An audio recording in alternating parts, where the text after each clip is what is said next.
Bem-vindos ao canal História em Perspectiva. Meu nome é André Wagner Rodrigues, sou professor de História Antiga, História Medieval e Metodologia do Ensino de História na Universidade Bandeirantes de São Paulo. Hoje estamos aqui gravando o nosso primeiro vídeo mais temático relacionado à história do Egito Antigo, e hoje o assunto é fontes clássicas e fontes arqueológicas. Uma questão importante é o significado de fontes. Fontes nada mais são do que tudo aquilo que o historiador dispõe para produzir informações, para produzir documentos, para produzir os seus livros, suas ideias. Fonte, então, nada mais é do que a matéria-prima do trabalho do historiador. É importante a gente pensar também um pouquinho como essas fontes ajudaram os historiadores a produzir a história do Egito Antigo. Antes da descoberta e da decifração dos hieróglifos, que é a escrita sagrada dos egípcios antigos, a gente dispunha de fontes chamadas clássicas. Primeiramente devemos relembrar o nome de Hecateu de Mileto. Viveu no século VI a.C., não diria um historiador, mas um grande curioso da Grécia Antiga, que fez algumas viagens para a região do Egito Antigo e relatou num livro chamado A Perigese, que seria nada mais do que aquilo que ele sentiu dessa viagem que fez ao Egito, como que era o clima, a vegetação, os hábitos populares. Ele registrou tudo isso nesse livro.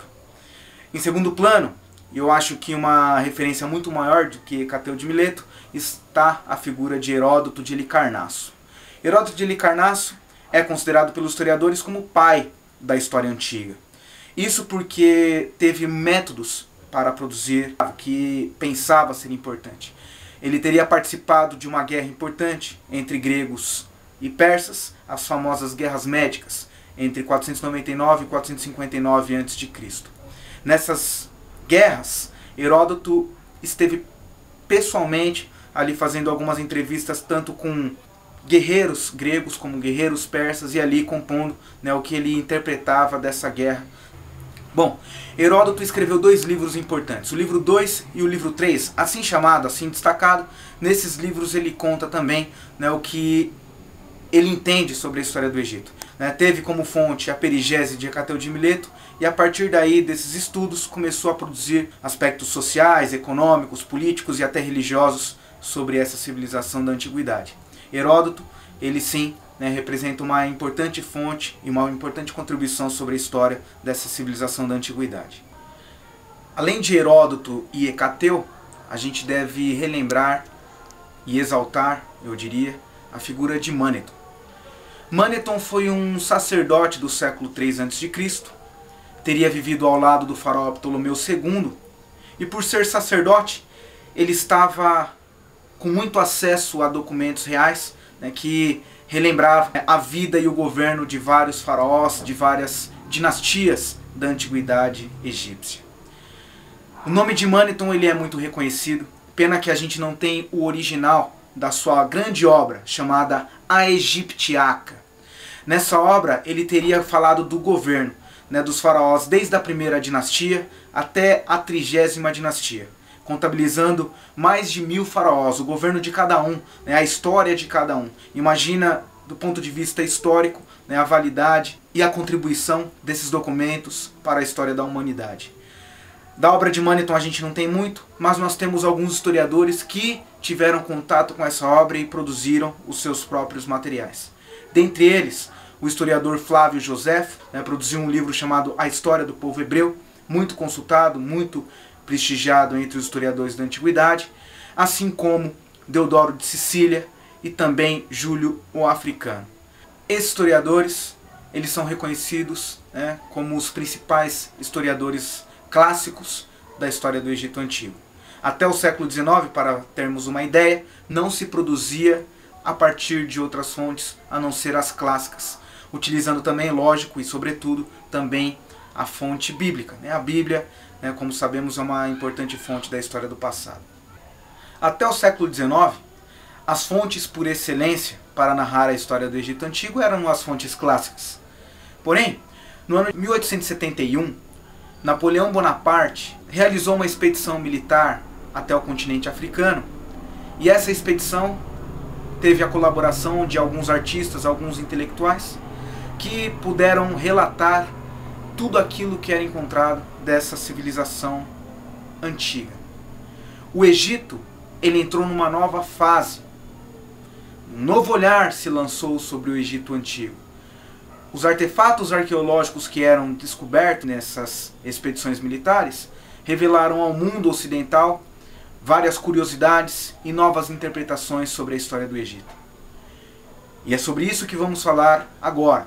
Essa obra, Descrição do Egito, do barão Dominique Vivant-Denon, representa a primeira página do novo olhar sobre a história do Egito antigo. A chamada egiptologia é uma ciência recente na história da humanidade. Aproximadamente 150 anos nós temos essa nova ciência. Essa obra representa um salto qualitativo sobre as interpretações das fontes clássicas. Vários artefatos e vestígios arqueológicos foram encontrados e a interpretação desses vestígios foram imprescindíveis para essa nova visão que se lança sobre a história do Egito. À esquerda está a famosa Pedra de Palermo. Esse nome é justamente porque essa pedra se encontra hoje no Museu Italiano de Palermo. Foi encontrada na expedição de Napoleão Bonaparte e, como podemos ver, está dividida em pelo menos 6 partes. Cada parte representa o governo de uma dinastia faraônica. Nós temos aí as 5 primeiras dinastias contadas nessa pedra. Lógico, a partir da escrita hieróglifa, que era a escrita sagrada dos egípcios antigos. Essas informações encontradas na Pedra de Palermo foram imprescindíveis para comparar com o que era já conhecido nas fontes clássicas. À direita, nós temos o famoso Papiro de Turim, e esse nome justamente porque está no Museu Italiano de Turim.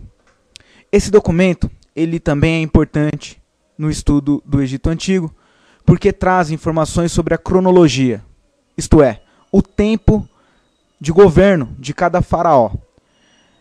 O Papiro de Turim foi importante para também datar os períodos de governo de cada faraó no Egito Antigo. Esses 2 dados, essas 2 fontes arqueológicas, foram importantes para trazer novas informações sobre a história do Egito na Antiguidade. Talvez o mais importante artefato encontrado é a famosa Pedra de Roseta. Foi encontrada na cidade atual de El Rashid, no norte do Egito.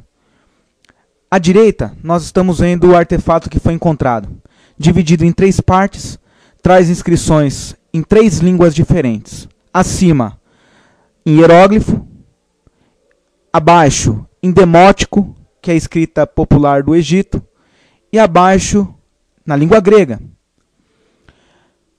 À esquerda, você pode ver como seria a Pedra de Roseta em seu tamanho original, segundo os especialistas modernos.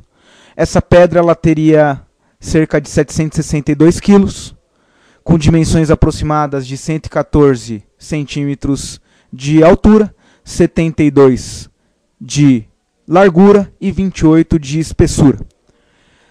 Essa Pedra de Roseta foi fundamental na decifração dos códigos de linguagem dos egípcios antigos, justamente porque há como comparar a escrita dos egípcios com a língua grega. O principal nome nessa decifração dos hieróglifos egípcios é o francês Jean-François Champollion, um grande linguista do início do século XIX. Champollion ele teria se debruçado como grande conhecedor do Egito e de algumas línguas antigas sobre os hieróglifos e após 20 anos de árduos estudos conseguiu decifrar a escrita egípcia antiga. Como você pode ver na inscrição em egípcio antigo, está o nome de Ptolomeu V, que era o faraó quando foi talhada a famosa Pedra de Roseta. E a partir daí, com outros estudos, conseguiu aos poucos decifrar todos esses códigos de linguagem.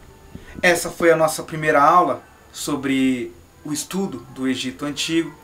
A partir de semana que vem, postaremos um vídeo falando um pouquinho sobre os aspectos geográficos que fizeram uma civilização no meio do deserto a prosperar e se tornar uma das principais civilizações da Antiguidade Oriental.